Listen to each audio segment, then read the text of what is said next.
So Okay. we intubated. She was in CCU for 2 days and then came out to ICU and then slowly opened her eyes. And she had not opened her eyes for a long time. And we kind of explained to her. And then we just saw tears. She knew that she knew Oh, there wasn't much time. The content presented in this podcast and YouTube show is for informational and entertainment purposes only. It is not intended to be a substitute for professional medical advice, diagnosis, or treatment. Always seek the guidance of your physician or other qualified healthcare provider with any questions you may have regarding your health or a medical condition. Never disregard professional medical advice or delay in seeking it because of something you have heard or seen on this show. If you think you may have a medical emergency, call your doctor or emergency services immediately. The host, guests, and producers of this show are not responsible for any adverse effects resulting from your use of or reliance on any information presented.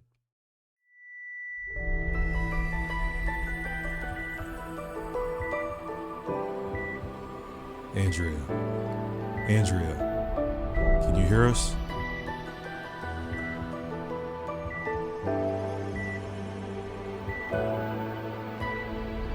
Many years ago, I died for 26 seconds. There are so many people in this world that have experienced life events that have led to their sole purpose. Wake Up Your Soul with Andrea will bring you these significant life events that demonstrate how to use those moments for guidance and life purpose. These are our stories.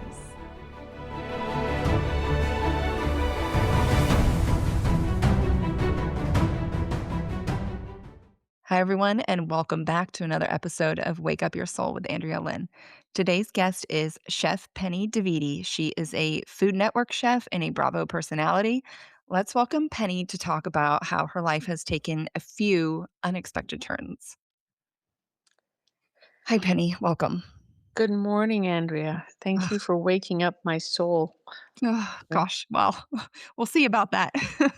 I know there are days that I feel like I just can't another day. Yeah, And it's hard to wake up with a purpose. And you would think that as time goes by, it would get easier, no. but it doesn't. I'll backtrack by kind of sharing. Penny, we're going to talk about your daughter, but I want to just talk about her. What kind of personality did she have? What was she known for? If you met her, she walked in a room, like, what was the light that she brought to the room? So, Sophia was, is, and always will be this loving, enthusiastic, super smart, creative, talented, kind soul. Okay. And she, from a very young age, knew that she wanted success in life and knew that she wanted to live a certain way, have a certain lifestyle. Mhm. And I remember when she was little, she wanted me to buy her the American Girl dolls. And most little kids would just come ask their parents for these dolls. I want the doll, so buy me the doll. Sophia put together a binder as a business plan,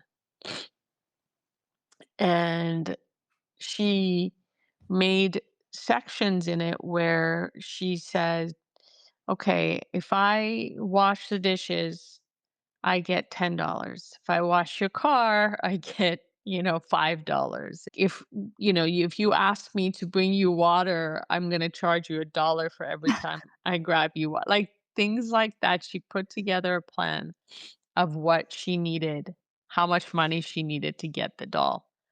I And love that. That is incredible because yes, that says so much it about does. who she was. And She would never share with us how much money she had set aside. And as she got older, she I would obviously shop for her, or if she wanted something, or if she wanted to get her nails done, her hair done, whatever, we always, whether it was her father who did it or I did it. So we always gave her money for that.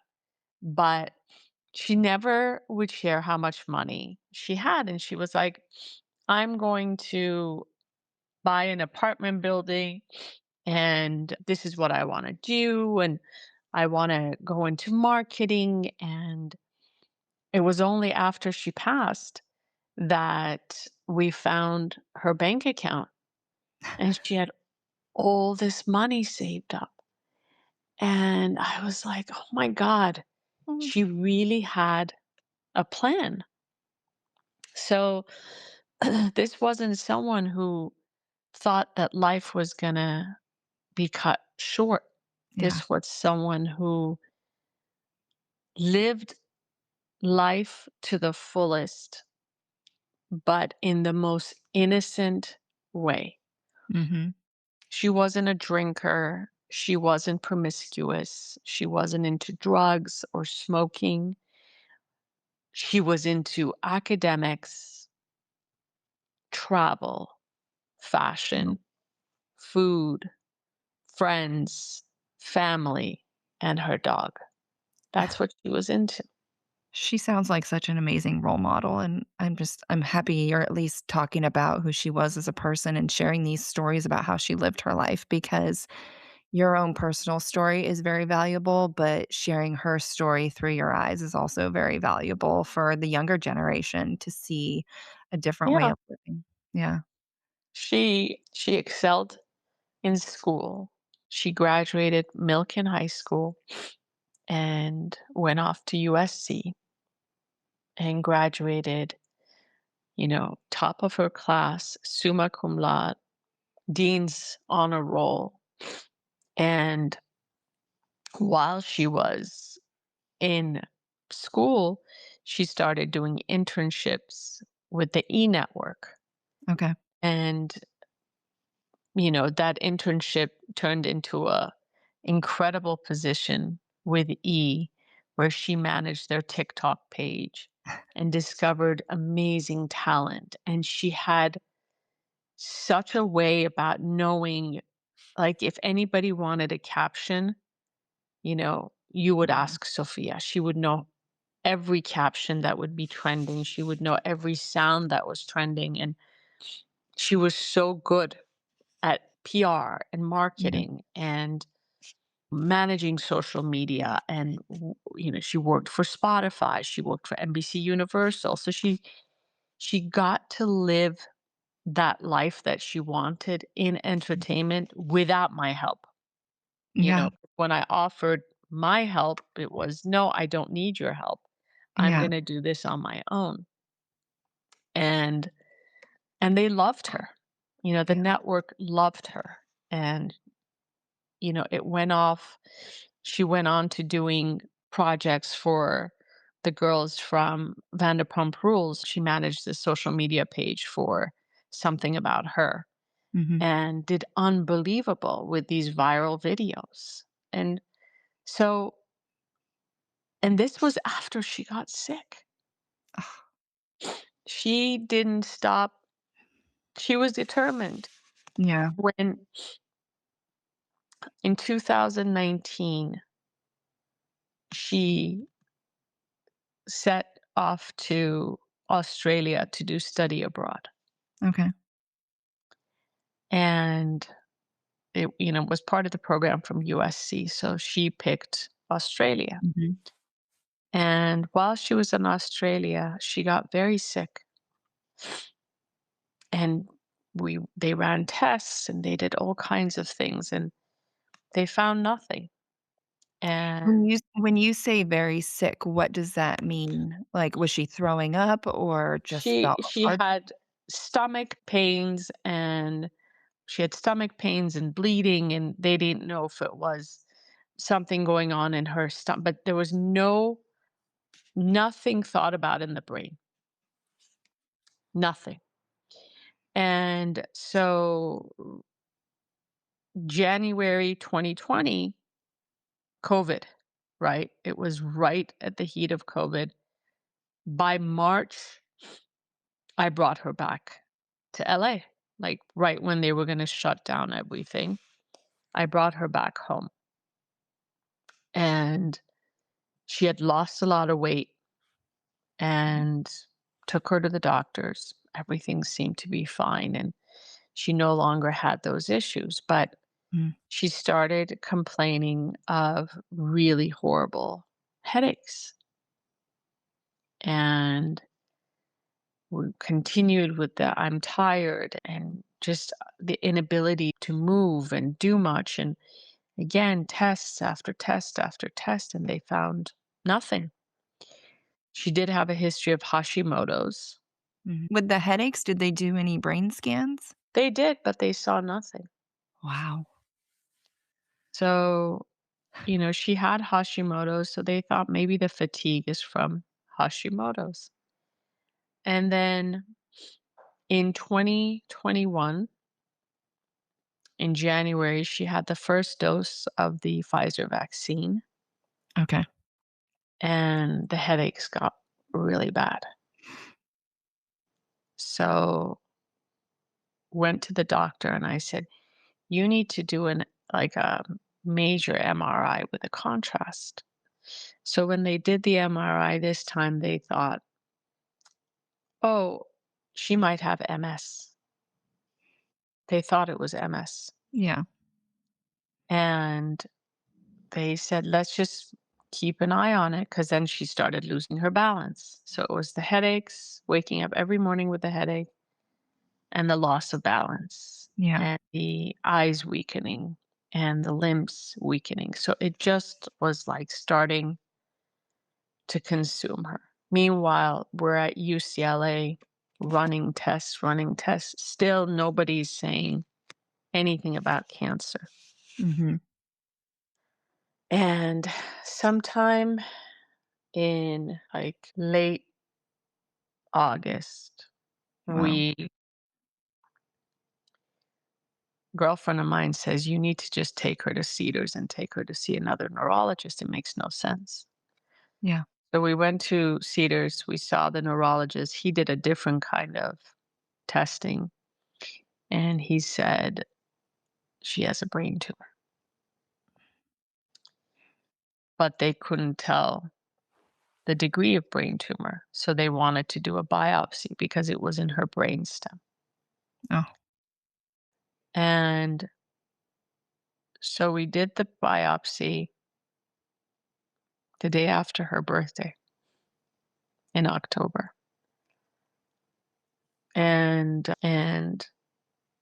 the doctor came out within the 15 minutes, and he said it's a low-grade glioma, which Mhm. means a low-grade cancer. Mhm. So we thought, okay, what's the treatment? I said, well, we do radiation and chemotherapy.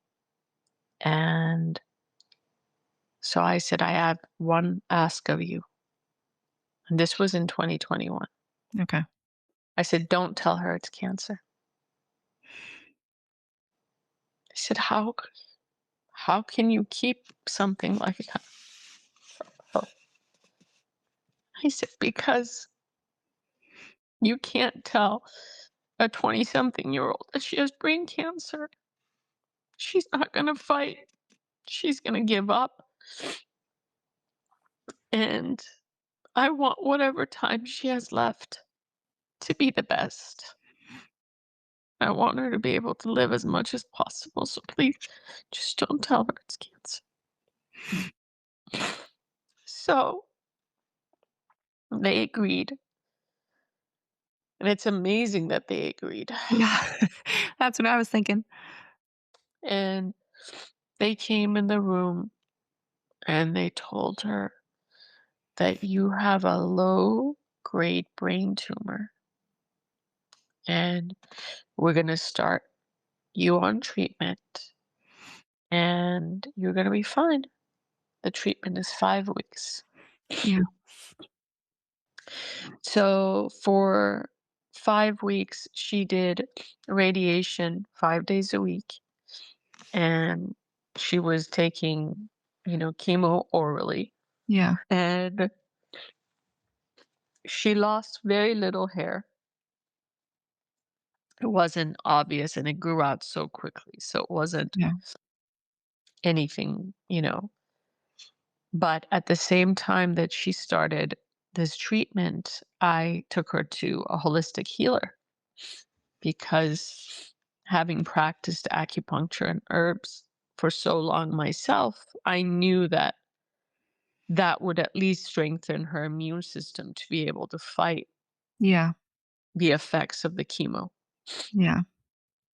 So I took her for acupuncture and herbs and massage and physical, like everything on a regular basis, and sold everything that I had to Yeah. be able to afford things that were out of the box. I reached out to doctors around the world and care around the world. And meanwhile, every doctor and every practitioner that we saw had to follow this is a non-cancerous brain tumor. And every visit she would go into, she would tell them, I have a non-cancerous brain tumor. But I would give a full history before we would take these visits so they knew what they were dealing with. Yeah. So she started treatment in December, and the first scan was in January. And the doctor was blown away because there was no sign Oh, wow. of the tumor or cancer in her brain. He was just like, oh my God, whatever you're doing, keep it up. Yeah. So we knew that the herbs and such had helped for Yeah. sure. Mhm. Her next scan in May, he said, this is as close as you can get to remission. If another neurologist looked at her brain scans, they would never even know what she went through. Mhm. So go live life, go celebrate, go travel, go enjoy. And when she heard that, that's what she did. Yeah. You guys thought at this point that it was beaten. Yeah, we thought it's being. We thought, oh my Yeah. God, we did it. Let's just continue the alternative medicine. She was continuing her chemo orally, and she started traveling all over the world. All over the world. She was with friends. She started living life. She started, she never stopped working the whole time. She continued work. She really relished life for the next couple of years. Mhm. Really just took life by the horns. Yeah. And, she would wake up and say, Mom, let's go to Paris. I would say, what are you talking about? You're crazy. It's like, I don't have time. Come on, let's go to Paris. Come on, we can go to Paris. And somehow we'd get to Paris. Mom, Oh. you know, this is a really good time of the year to be in Florence. But Sophia, we just went to Paris. Yeah, but so we went to Florence. Mom, let's go to Mexico. Mom, I'm going here. Mom, I'm going there. Mom, I'm gonna go to Israel for a couple of weeks. Mom, let's go. And literally all we did was travel. It's as if God had said to her, if you have a bucket list, Mm. go through it now.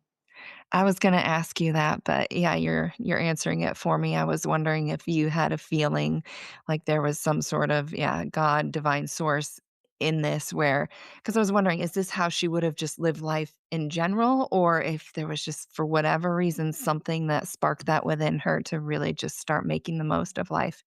Because I without think, knowing it. Yeah. yeah, I think God intervened Yeah. and said, "This is what you need to do. You need to create these new memories. Yeah. You need to give her these opportunities." And Oh, she loved she loved Australia and had so much fun there and made really good friends, and one of the friends was getting married. So she said, "Mom, can we go to Australia?" And I was like, "Sophia, it's crazy. It's like such a long flight." She's like, "Yeah, I know, but let's just me, you, and Megan," which is her sister, my older daughter. okay. Three of us, let's go. And so I took us for 3 weeks to Sydney, Melbourne, and Sorrento in Australia. And we went to this beautiful wedding. And I did everything as she wanted. She flew first class. She stayed at the best hotels she wanted. She shopped like crazy. I never, when it came to shopping, ever thought, what's the point? You're not going to be here. Yeah. I never, not for 1 second. And this kid didn't shop like she wouldn't go to like Coach, or Michael Kors. Like from Chanel to Hermes Yeah. to Rolex, this is how she shopped. And Go Sophia. yeah, I mean, the stuff that she left behind, obviously, I gave it all to her sister, but she had exquisite taste, you know? She Yeah. had exquisite taste.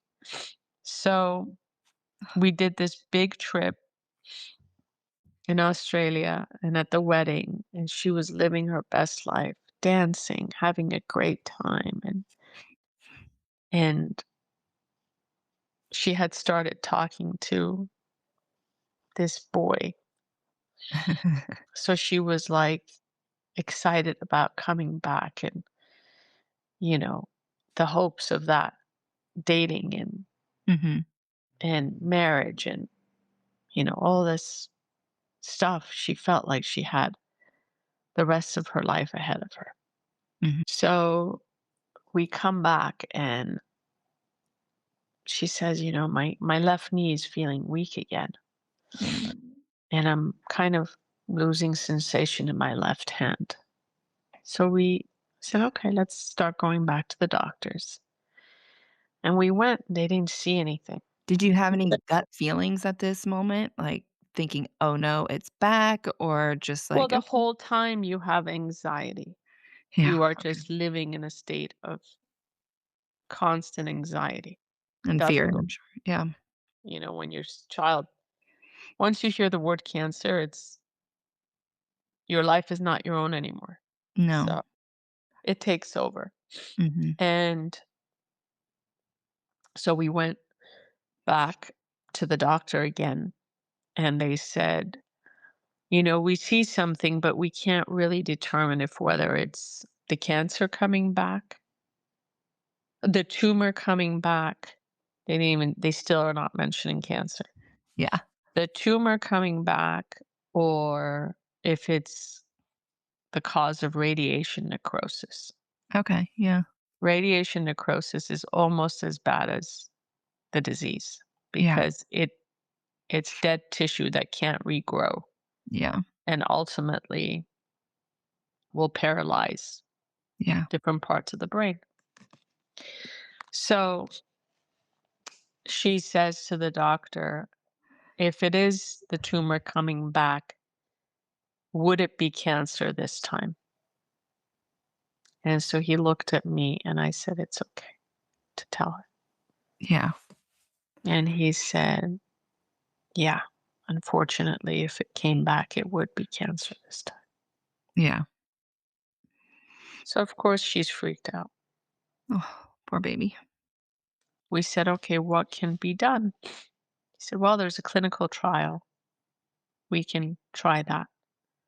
So let's do, the process for the clinical trial, which is surgery to remove it, more radiation, and chemo. But what were they gonna remove if they were not seeing anything on the scans? What they were looking at was what they thought was necrosis. Like they were looking at dead tissue. So dead tissue and the tumor look the same. Okay. The only difference is when you put contrast, Mm, which is the liquid that they put in to yeah, see where it lights up, yeah, radiation doesn't light up. It's dead tissue. yeah, Cancer cells light up. yeah. So it wasn't lighting up, but it was sitting on her brainstem, Okay.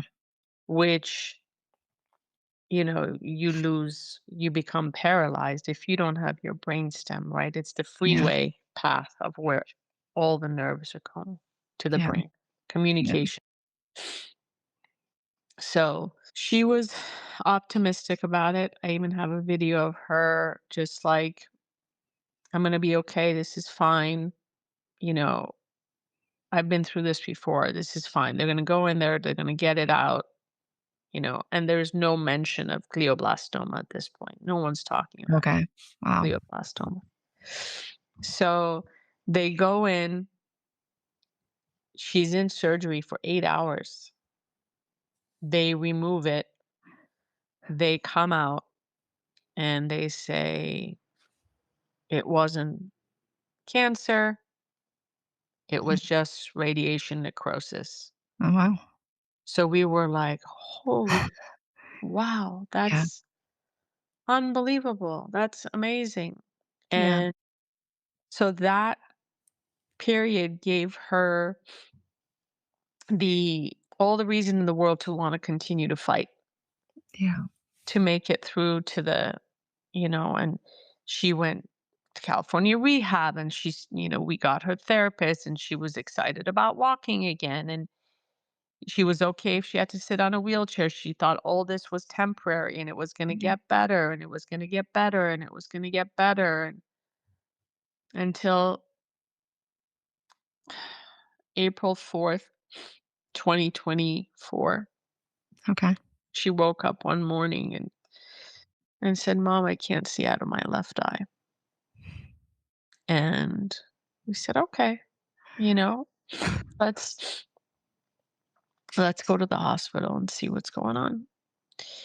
So, frustrating because you have to advocate for yourself. We're at the hospital and they do a CT scan. They're like, "Oh, there's nothing there. There's nothing wrong." And I'm kicking and screaming. And I'm like, "No, you do proper scans. I need you to do an MRI scan of the entire fucking brain with contrast, to see what's going on." Yeah, And so they do MRI, and they're like, "Well, we don't see." I'm like, "How do you not see?" I said, "I'm not a radiologist, but even I can see the difference in the scan. I need you to call her doctor." And this is all in ER. yeah. And I said, "Call her doctor. You need to take her into surgery." So they call the doctor, they take her into surgery, they do another biopsy, and they come back with, yeah, the cancer is back. But now it's in the frontal lobe of her brain, which means that it has spread. And they said, "Okay, we're going to do radiation and chemo, and we'll keep her at Cedars for that time." Once she went into radiation on May 10th, she stopped talking. She stopped talking. She stopped eating. And in June, we brought her home and we called MD Anderson and begged them to see her, to see if there was anything they could do. And so we put her on a carrier and got her to Houston. And they said there's nothing. She doesn't qualify for any clinical trials because her baseline, she's paralyzed. Oh my. And what we were dealing with more than the tumor or the cancer was that the necrosis had completely eaten away at her brainstem. Oh my God. Ugh. And where your brainstem is where your brain tells your body what Yeah. functions to do. She did not have that Oh anymore. my. And so we brought her back home, and I said, I'm not giving up. And I reached out to my community and I begged for help. And so many people reached out, and so many people had different opinions and connections from City of Hope to Yeah. Providence St. John's to, different doctors. And so we finally brought her to Providence and started treatment with a Indian doctor.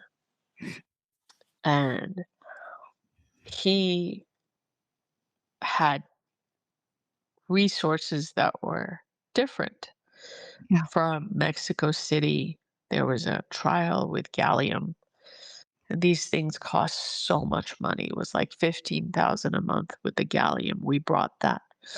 We brought another product from New Zealand that was like sea cucumber and sea urchin.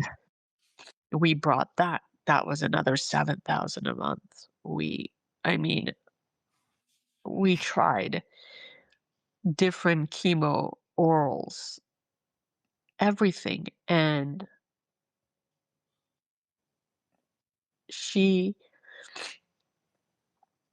didn't, she didn't really say much. She barely mouthed mom. Dad's having a hard time eating. So doctor said, let's do a G tube. So make sure her nutrients are there. Yeah. So we did the G tube in November, first week of November. She was having a hard time breathing. So we took her to the hospital. They fixed her saturation, but then she started convulsing again. Oh gosh. And they said, we have to intubate or you have to let her go Oh my God. on November 10th, 2024. So we said, no, you are going to intubate. So Could she speak at all at this point? Could she communicate in any way, like a blink or anything to let you know her choices, or not really? she was out. She was not in Okay. coma, but she was definitely not in a Yeah. space to make decisions like that. So Okay. we intubated. She was in CCU for 2 days and then came out to ICU and then slowly opened her eyes. And she had not opened her eyes for a long time. And we kind of explained to her, and then we just saw tears. She knew that she knew So there wasn't much time. yeah. And I wouldn't cry in front of her. I wouldn't let anyone cry in front of her. And I told her, you got to keep fighting. Our fight's not over. You got to keep fighting. And to show her that I had not given up, I Yeah. would bring Ugh. people on a weekly basis to do her nails. She had to have her nails manicured. I brought someone to give her a facial, would do her hair. Her teeth was brushed, her face was washed constantly, she was clothed properly. I was not about to let her feel like she's dying. Yeah. Oh, you're such a good mom. Such a good mom. Meanwhile, I was dying. So, December 12th, after being at Providence for a month, they transferred us to like a respiratory care center because they wanted to work with her to get her off of this, the intubation. Yeah. So we went to the respiratory care center. We were there for 6 weeks. We were there from December 10th to more, my God, March. Yeah. And over there, the last time she opened her eyes was December 10th. Wow. Because once we got to the respiratory center, she didn't open her eyes anymore. The last thing she ever said to me was, "Mom, just mom." And she was in there, but I would have to lift her eye, and I continued with, "Do you like this nail polish color?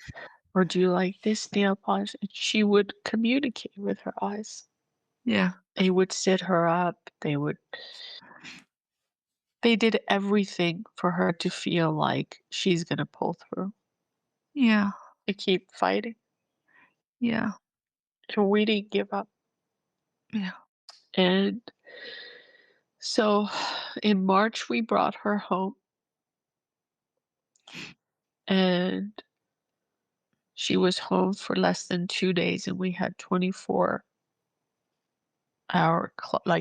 care, Yeah. nurses, respiratory specialists. And first night she was okay. Second night, her respiration dropped and she was convulsing again.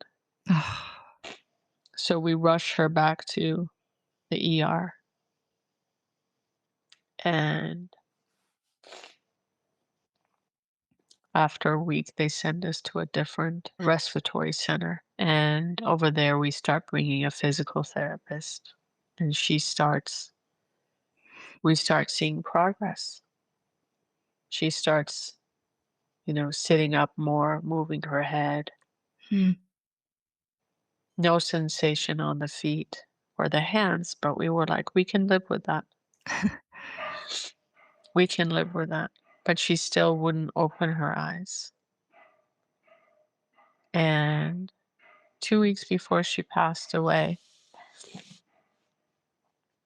we got the okay from this company that was going to give her stem cell therapy. They had agreed to come into the facility and regenerate brain cells by doing stem cell. Okay. And so I said to her, I said, "Sophia, they're going to do this. This is going to be great. This is going to change everything. You're going to get the stem cell and you're going to, it's going to regenerate your brain cells because there's no tumor. We just have to fix the necrosis." Yeah. And I'll never forget it because she said, which basically meant, "No, mom, Yeah. no more, no more." I said, "Don't you give up on me. Don't you give up on me." Of course, I didn't listen to her. And her doctor said, "We should do a brain scan before we start the stem cell therapy because we want to see the progress." And they wouldn't do the scans in the facility. We had to go to the hospital. So she had been dealing with a fever for a couple of days. So he said, "You know what, let's just get her to the hospital. Let's deal with the fever and see if it's an infection or whatever. And then we can also do the scan. So we get out of the hospital and they deal with the fever and they do the MRI scan and they wake me up in the middle of the night. They said, she's dying. I said, what do you mean? And they said, she's Oh my God. Oh, oh my God. That's awful. That's so so awful. you can either just be, which we don't recommend because you don't want her gasping for air Yeah. when it cuts off. You should really think about turning off the machines and letting her go. Oh my God. I'm so So sorry. at that point, I called her father. Her father and I are divorced Okay. for a long time. I'm remarried, but we have a great relationship. Okay. But he's also been sick and he'd been in the hospital with pulmonary fibrosis and hadn't seen her or been able to see her for months. And I said, this is what's happened. So I reached out to Her the father. biggest names in neuro-oncology and asked them to please gather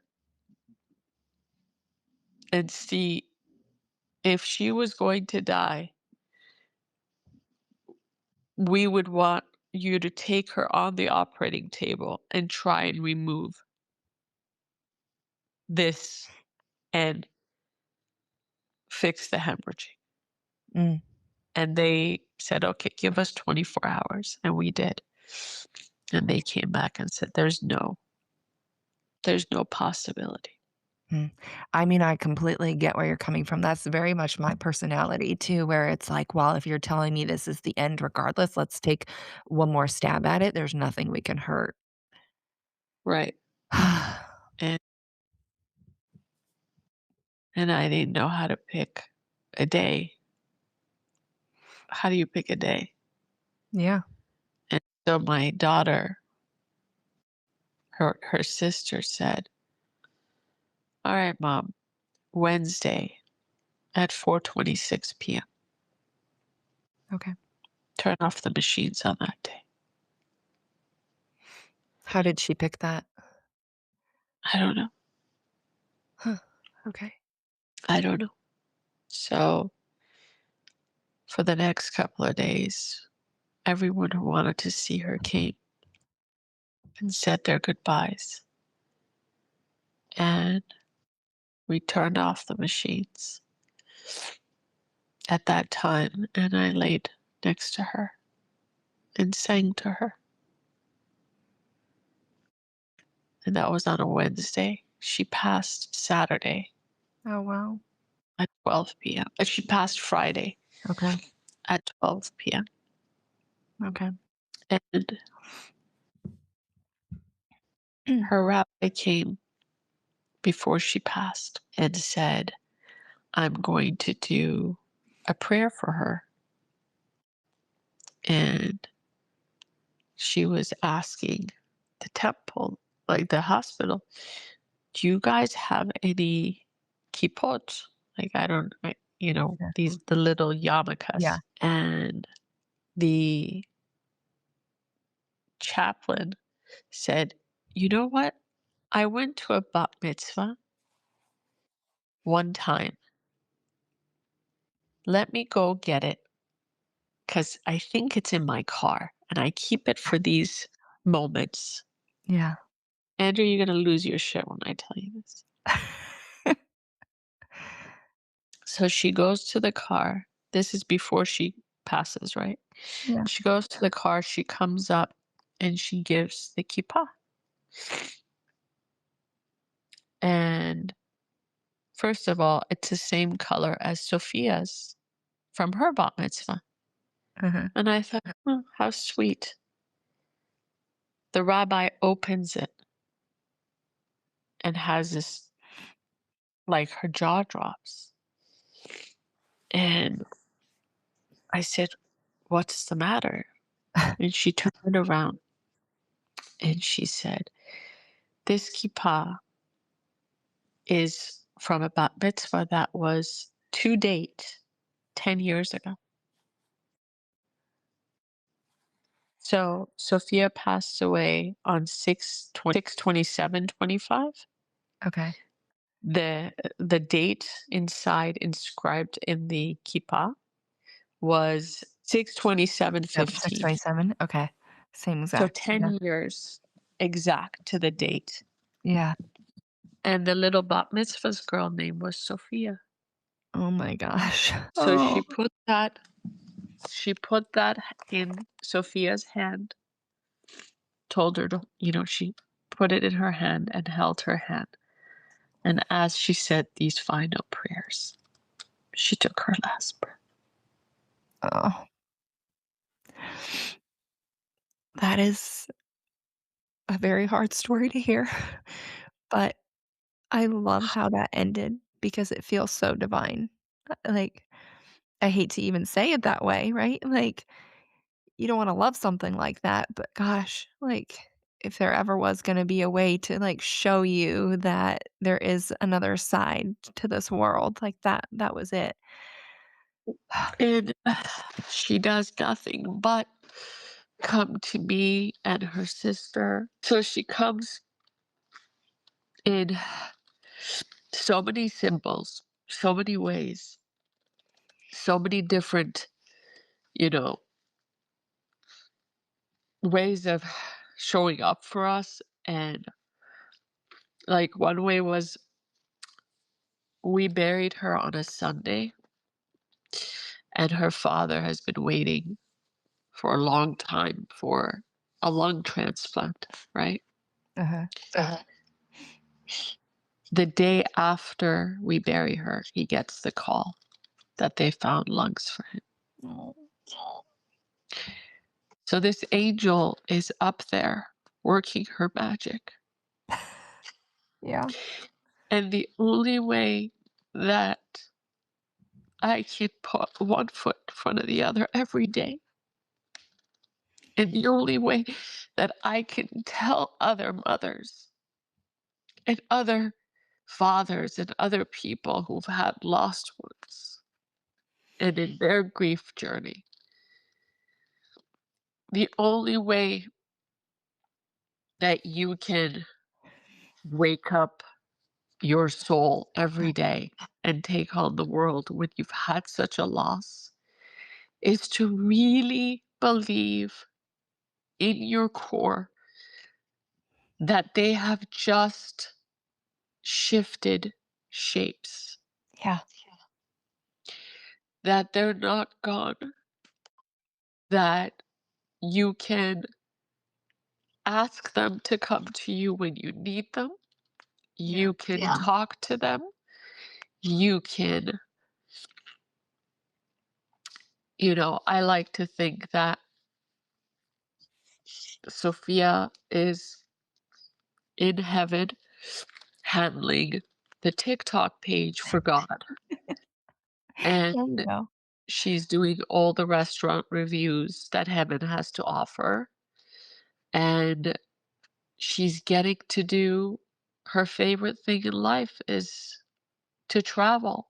She's traveling the world and she checks on me daily.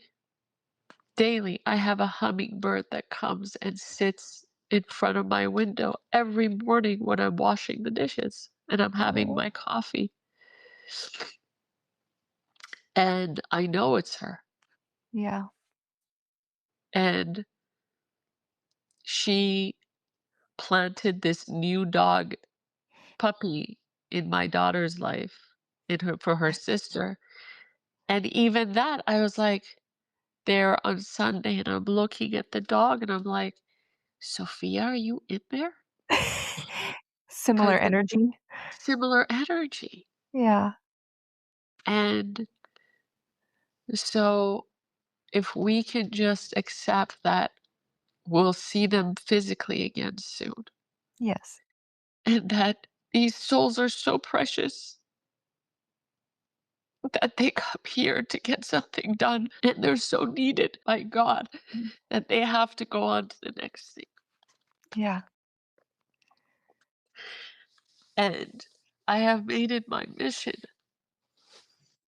to help other families with children of the same disease, and in general to find an answer for Yeah. this horrible, horrible brain cancer. Yeah. I So I'm I'm that's I'm my story. ugh. Penny, can you talk about something? I wanna talk about something that I saw another mom that shared her story. She lost her daughter in the Texas flood last year, and something she was talking about recently on social media, she did a post saying how when people come to her and say, "I can't imagine," she's like, "I hate that. I hate it so much when people say I can't imagine." And I can understand what she's saying, and she was saying, when people say, "I can't imagine going through that. I can't imagine how you feel," it immediately makes you think and feel, "You're right. You can't imagine this because not many go through this." And then when you feel that way, you feel so alone. And so I'm curious, like, how do you feel about those words? And what are some things that people say to you that maybe they could say differently because they're actually far more triggering than people even realize? I don't have that response to I can't even Imagine. imagine. I don't have Okay. that response. What drives me nuts is that someone can see me, and it happens all the time. W- Like I I was at a grocery store. I walked into the front door. This woman walked through the back door. It was actually at my butcher shop. And she held the wall and was like falling down crying.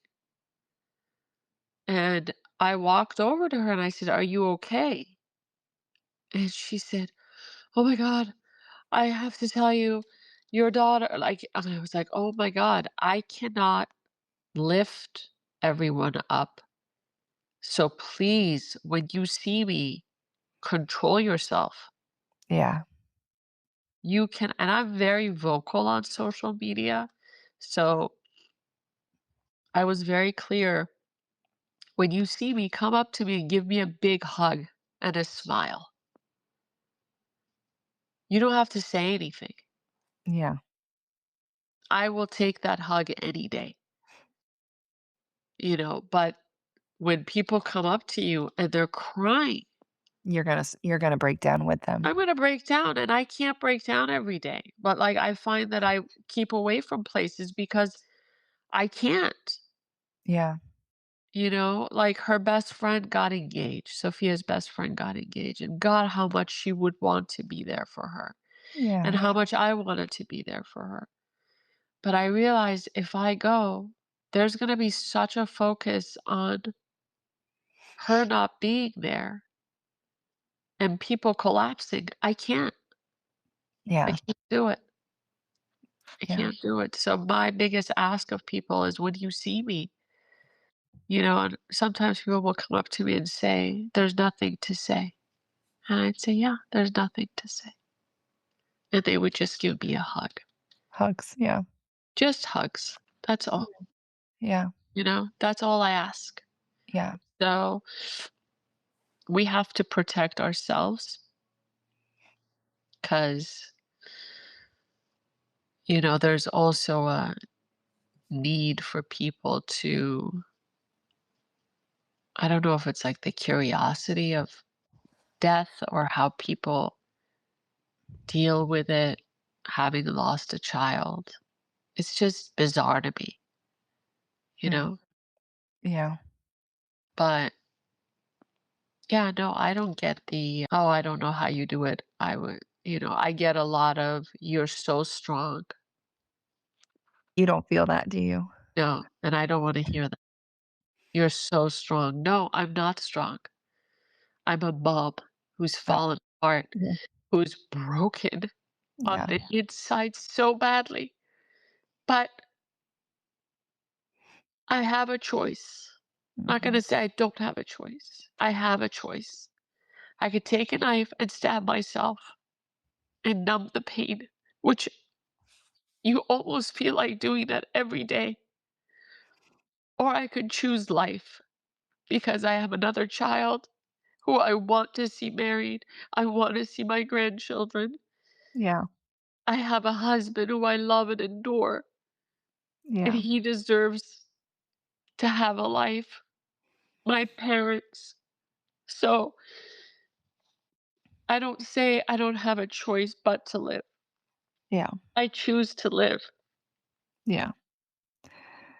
It's yeah, it is strength, but I know that it doesn't feel that way and to you, and I had a conversation, I mean, it's not to this degree, but with an Olympic medalist, and we talked about how hard it is for she had become an alcoholic after the Olympics, and, she struggled internally so much with how much she thinks people are seeing her as whatever it be Yeah, versus what you really feel right, inside, and it's like, what foot do I put forward when I walk out of the house? right. I feel all of this, but I need to make sure nobody sees all of that because if they do, they're gonna come at me in the exact way you're saying. They're probably gonna just start crying and feel so bad for you, and that's not really what you're needing and wanting, right? It's like it's such an internal struggle that I can't imagine. I can't imagine losing Yeah, a child. I can't. right. So that's kind of, what I'm feeling. Yeah, And I do appreciate the support throughout so much. yeah, People have been amazing. And, the fight goes on yeah, one step at a time. yeah. I'm really sorry for the journey that you've had. Thank you. I know you're gonna do great things alongside Sophia. I know you 2 will keep working Yeah. together. We Yeah, should check in next year and see yeah, what we've done and how things have turned and, yeah, projects I've come up with to honor her because I am yeah, working on. yeah. I would love to see you do It was such a pleasure. Thank you for well, thank giving me you this so much. platform to cry. It was Yeah, therapeutic if and that's to all you share need. this story. So I Yeah, appreciate you. thank you. I know people will listen and they will use this for however it applies in their life. Thank you. Thank you. Where can people connect if they wanna connect? What your Instagram or where should people connect? Instagram. Okay, Yeah. Real great. easy. Instagram. Okay. Thank Thank you. you. All right. Bye.